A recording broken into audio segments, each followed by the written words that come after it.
Back around 2010 and 2011, when websites like Chatroulette were popular, my friends and I would sometimes mess around with people on our webcam. The website usually peaked on weekend nights, and when we were like 14, we didn't really do much on weekend nights. So I had my friend Peter over, and we hopped on Chatroulette. It was just my mom home, so we went upstairs with the laptop where we could be as loud as we wanted. We acted like two idiotic 14-year-olds, basically being mean and rude to anyone we saw. So basically on Chatroulette, you'd press go and it would match you with someone else, anyone else using their webcam. Some girl who appeared to be a couple years older than us popped up. Her camera quality wasn't the best, and she was sitting in a dark room with a blue light filling a decent amount of it. I'm not going to get into the nitty-gritty tiny details over what Peter and I said to her, but we acted like douchey, mean teenage boys, to be frank. Then Peter said, "Who is that behind you?" I suddenly looked beyond the girl to see what he was talking about. I didn't see anyone, so I caught on that he was joking. She seemed to know he was messing with her right away too, saying something along the lines of us being little dweebs. Peter insisted to the girl he was being serious, and I played along with it. The girl turned around, and like the two of us, she didn't see anyone behind her. All I could see behind her was the rest of the room, which appeared to be a mess, and her bed tucked in the corner of the room. Peter said there was someone hiding behind her bed. I looked at Peter, trying to hold in the laughter and make it seem like I was seeing what he was seeing too. Then I finally noticed someone in the background, by the back wall of the girl's room. He was coming out from behind the bed, seemingly trying to be inconspicuous. My smile disappeared as I then realized Peter wasn't joking around. I started telling her that someone was actually sneaking up behind her. Realistically, I assumed it was her brother or something messing with her, trying to scare her. So I said that. I said, "It looks like your brother is trying to scare you." She finally turned around, and her reaction was not what I was expecting at all. She screamed at the top of her lungs and jumped back out from her chair onto the desk, crawling backwards while frantically kicking her feet at the person approaching her. We could hear the sounds of books and other items falling from her desk as she kicked and screamed. Her webcam started to shake, as all we could see of her was her legs. The person in her room got in arm's reach of her, and now we could see a black mask over his face. He grabbed the girl and kept screaming, "Shut up," and her screams only got worse. Peter and I were silent now, simply staring, not knowing what to make of this. The man then looked into the webcam from behind his black mask for a second, and a few seconds later, the screen went dark, and we connected to another random person. Peter and I looked at each other. We closed out from the website and sat there to talk and take that in for a second. We agreed it was possible it could have been a prank. A lot of people on YouTube at the time played pranks on people on Chatroulette to get some crazy reactions. But it looked real.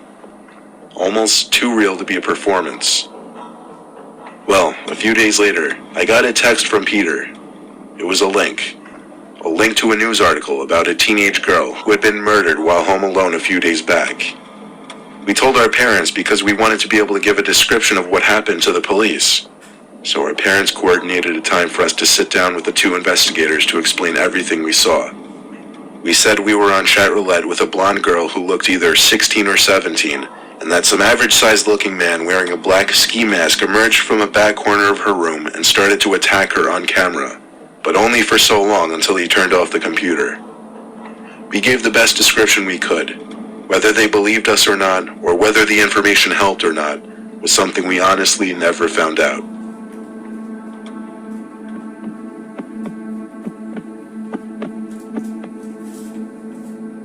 One winter night when I was 17, I came up with the brilliant idea of exploring the deep web after hearing all the craze about it.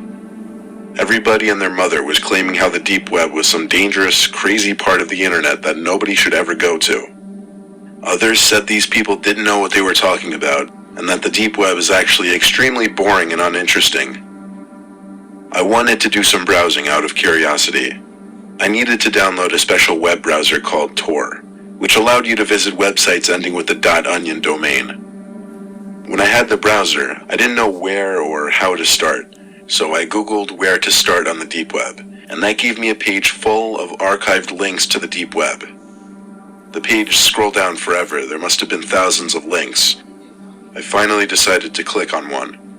It was a .onion link that led to another archive of links. It took a while to load, but there I was, on another page of probably thousands of links. Only the background to this page was now black, and the links were red. I scrolled down until I found a link to a chat room. This also took forever to load, but I think it was called Backdoor Fire Chat or something. I put in a quick username, ABC1234, and I was entered into the chat.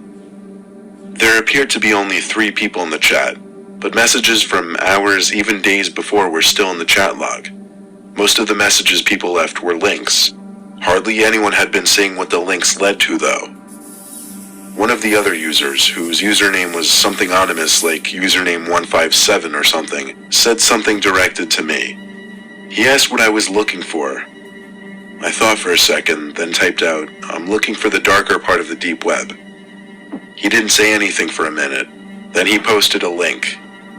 He didn't say what the link was to, so I asked. I waited another minute for him to respond, but instead he apparently signed out from the chat so that it was just me and one other person. So I clicked on the link, and I swear it had to have taken at least 2 minutes for the page to finally load. It was an unlabeled website with a black background and a banner at top with a picture of a living room with a red satanic symbol drawn on the table. All the text seemed to be written in some weird language. It seemed to be Hebrew characters.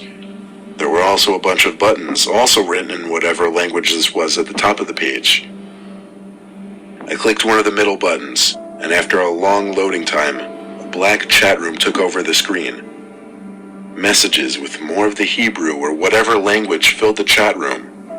In one of the messages, though, 2 words stuck out that were written in text I could actually read.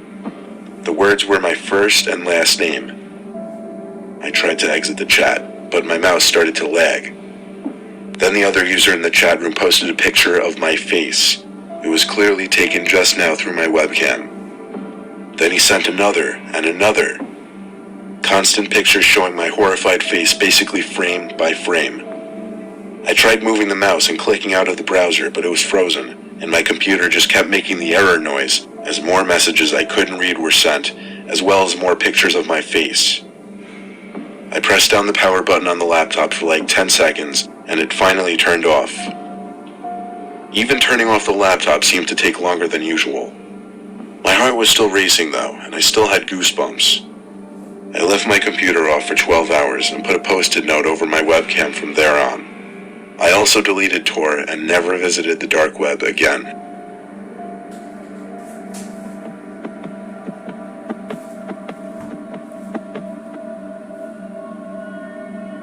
Remember that little feature on the original Nintendo DS called PictoChat? It was like a little chat room you could join with anyone else using a DS within a certain range. My house is right down the block from the town street in our neighborhood, what with all the pubs and festivities and such.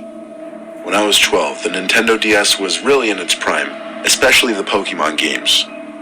There was a spot in town down the block from me, tucked between a couple stores with a few benches that I'd walk to all the time to meet up with my friend Carl, so that we could battle in Pokemon usually.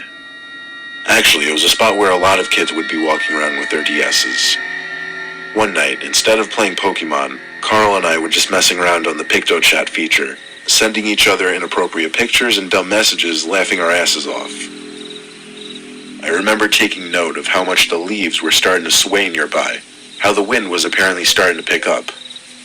Then, we both got the ding that would sound when someone else would enter the chat. It also said on the screen, "Now entering, Joe." Carl and I looked up at each other, smiling, because it was funny but weird that someone else had joined. We looked around our immediate surroundings, in that little square between buildings that we were sitting in, but it was a little dark to see anything outside of the light hanging from the side of one of the buildings, so we went along with it. I wrote "Hey Joe" with my stylus. He responded back with keyboard text saying "Hey." So Carl wrote with his stylus, "Where are you?" Joe sent back a message in more keyboard text, saying, "I see you." Carl and I looked up at each other once again, since it was obviously a strange thing for him to say. We looked around again. Joe sent another message saying, "You guys come here a lot, don't you?" I wrote back this time using the keyboard instead of free draw, saying, "Yeah, who are you and where are you?" Then, this Joe person sent a picture. It was some squiggly, fluffy-looking object. My first guess was that it was a cloud. I typed back, "Is that a cloud?" Joe said, "No, guess again." I typed back, "Why?" He typed back, "It's where I'm hiding." For the third time, Carl and I exchanged glances. Carl screamed out finally, "Who's out there?" I looked back down at the DS and saw another picture from Joe. It was similar to his last picture, but more detailed. I sent my second guess. "Is it a bush?" I said. Then I heard a chuckle. It sounded like right on top of me. I knew Carl heard it too, because we once again looked at one another.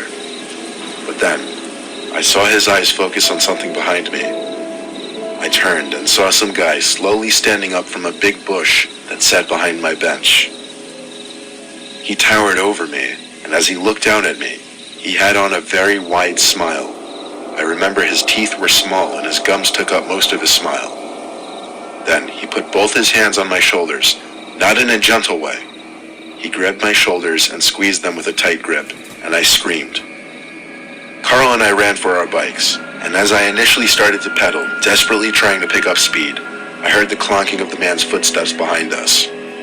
Thankfully, we picked up enough speed and got back into public view on the road, and only then did I look back. The man wasn't following us. We went straight to my house and told my mom and dad, who forbid me from going to town alone at night anymore. They called Carl's parents to recommend they do the same to their son. Even if they hadn't put that restriction on me, there's no way I would have ever gone back to that spot at night. It actually freaks me out to wonder how many times that guy had to have watched us on our DS's to have known when to come, and with one of his own,